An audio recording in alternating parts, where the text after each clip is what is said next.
And welcome back. In our Health Watch this morning, sugar substitutes. According to reports, nearly half of U.S. households use some kind of low or no-calorie sweetener. And if you're an artificial sweetener fan, well, you know you're probably fiercely loyal to the packet of your choice, be it pink, yellow, or blue. Well, now there's a new sweetener on the market, and this one is green and all natural, so they say. But does that make it taste better, or is it better for you? Samantha Heller is a registered dietitian and a contributor to Health Magazine, and she's with us here this morning. Samantha, good to see you again. Good to see you too. We mentioned it a second ago, but people are fiercely loyal to these things. And if you've been a Sweet'n Low person all your life, you're really not going to deviate from that. But what is it about these? What do they actually do? How are they masking the real taste you'd really like to have? The real sugar. Well, actually, these are synthetic, or they may be all natural, but there's no calories, or your body absorbs them very slowly, so there's no impact on blood sugar or body weight. Right. So that's why they're so popular. Let's go through them all now. We'll start with the old standby, Sweet'n Low. Sweet'n Low, been discovered in 1879 by a researcher, was doing work in the lab, went home to dinner, realized his hands tasted sweet. He should have washed them. Don't know why he didn't. But, you know, it was discovered accidentally, so it's been around for centuries, used a lot during the World Wars because of the sugar shortage.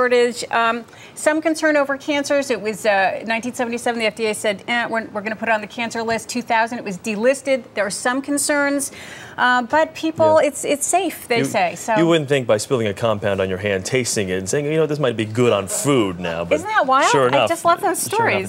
Sure Equal in the blue pack. Equal aspartame. As we know, it's aspartic acid and phenylalanine. If you have a rare genetic order called PKU, you don't want to be using it. Some people get headaches, neurological problems with it, but generally the review of the studies by the FDA says it's safe to use. Okay. Again, tastes different. Difference between the two, though? What would it be if you had to say there's chemically, one they're different. Just chemically different? Chemically, they're very different. Splenda, we've heard a lot about this lately. This is the newer one on the block, and it takes a sugar molecule, basically it's a mirror image of it, so it tastes sweet, but your body doesn't recognize it. 600 times sweeter than sugar. 600 times. So you only need a little. These are all 200 to 300 times sweeter than sugar as well, and people like the taste of it. The tests for this, scientific studies seem to be, this was probably the better of the three. Now, how about this one? Because this is new to the market now, and this is Purevia, correct? It's called all natural? stevia.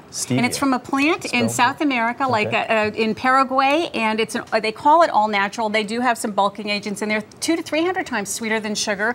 Just on the market, just approved as recognized as safe by the FDA, and now it's going to be in some beverages and tabletop packets. Excellent. All right, let's do a taste test right now, because we've got 5 little bowls of strawberries lined up here on the table. Erica, why don't you come on in here with me as well? We'll try each one, and then we'll, at the very end, we'll decide which of the 5 is best. So we'll both start here. How's that sound? And they already have it on? Sprinkled on. Yes, they've already been sprinkled on.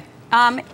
They're so highly sweet. This is about 300, 500 times sweeter than sugar. Okay, they didn't like that one. Okay, and these are in no particular order. We've got the answer of the underneath. The answer is underneath the bowl. I'm looking for the stuff on here. I don't know if it's here. Can you tell? See, I never use any of these things, so I don't love the taste. But yeah, I don't use any of them either. I have to say. Reaction. Okay, it's a taste thing. People are very loyal to their sweeteners, as you mentioned, and it's because of what their taste is and what they're used to. And also, in the almost file. They're in the sweetened beverages, the non-sweetened, the diet drinks, so they taste a little different than they do when you're eating them plain, I don't know what like that you is. would on a strawberry. Yeah, okay. Oh, that was terrible. Wow. So we won't tell you which ones. I don't think that had ones. anything on it. The strawberry tasted fantastic. This one. I'm guessing that's equal. No. It's the it's the stevia. It's the stevia. You know what's funny is I tried this years ago. Yeah. When they only had it in natural food markets. Right. It tastes much better now. Natural. Can you zoom in on that? You got that? Yep. It was a dietary supplement in health food stores. They've been pushing to get it, and now that we have the big companies behind it, like PepsiCo and Cargill, now it's available in drinks and juices. This is what we're going to put on everything. Samantha, so good to see you once again. Too. Thank you so much. For more on these sugar substitutes, just go to our partner in health coverage, WebMD.com, and search for Sweeteners. It's all there.